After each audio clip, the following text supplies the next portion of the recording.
বন্ধুরা, আমি রুদ্রাক্ষ নিয়ে এর আগে দুবার বলেছি, তো আজকেও বলতে চাই যে একটি রুদ্রাক্ষ ফল হতে কতদিন সময় লাগে কারোর কি জানা আছে? তো একটি বলে রাখি, একটি রুদ্রাক্ষ গাছ মোটামুটি বাঁচে 50-60 বছর এবং তাতে ফলন দেওয়া শুরু করে 15 থেকে 16 বছর গাছটির বয়স হলে। এবং যখন গাছে ফলন হয় তখন 3000 থেকে 3500-র মধ্যে এক একটি গাছে ফলন হয়। এবং তাতেও ওই 3000-3500-র মধ্যে ম্যাক্সিমামটাই পাওয়া যায় 4-5-6 মুখী রুদ্রাক্ষ, যার জন্য ওগুলোর দাম কম। আর তার নিচে নেপালি 3-2-1 বা নেপালের 7 থেকে 21 মুখী অবধি খুবই কম পাওয়া যায়, তার জন্য ওগুলোর দাম অনেকটাই বেশি। যেগুলো যত কম পাওয়া যায় অনেকটাই বেশি, এবং একমুখী তো দুর্লভ। এবং একমুখী কিভাবে কাদের জন্য প্রযোজ্য হলেও ফলন, সেটাও আমি পরে বলবো। তবে নেপালি রুদ্রাক্ষের পরে ইন্দোনেশিয়াতে কিছু রুদ্রাক্ষ পাওয়া যায়, যেগুলো নেপালের কস্টলি, ইন্দোনেশিয়া থেকে সেগুলো আসে। এবং তারপরে আমাদের ভারতের হরিদ্বার, রামেশ্বরম, ঋষিকেশ, দেরাদুন বিভিন্ন জায়গায় হয়ে থাকে।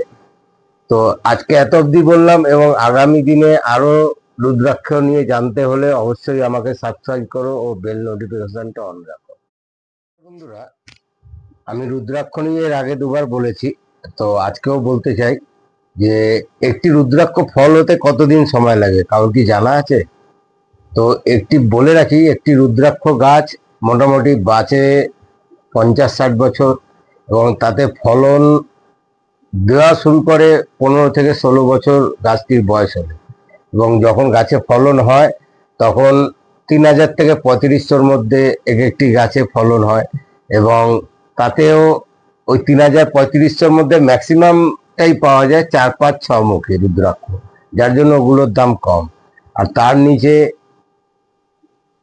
নেপালি 3-2-1 বা নেপালের 7 থেকে 21 মুখী অবধি খুবই কম পাওয়া যায়, তার জন্য ওগুলোর দাম অনেকটাই বেশি। যেগুলো যত কম পাওয়া যায় অনেকটাই বেশি, এবং একমুখী তো দুর্লভ। এবং একমুখী কিভাবে কাদের জন্য প্রযোজ্য হলেও ফলন, সেটাও আমি পরে বলবো। তবে নেপালি রুদ্রাক্ষের পরে ইন্দোনেশিয়াতে কিছু রুদ্রাক্ষ পাওয়া যায়, যেগুলো নেপালের কস্টলি, ইন্দোনেশিয়া থেকে সেগুলো আসে। এবং তারপরে আমাদের ভারতের হরিদ্বার, রামেশ্বরম, ঋষিকেশ, দেরাদুন বিভিন্ন জায়গায় হয়ে থাকে। তো আজকে এত অবধি বললাম, এবং আগামী দিনে আরো রুদ্রাক্ষ নিয়ে জানতে হলে অবশ্যই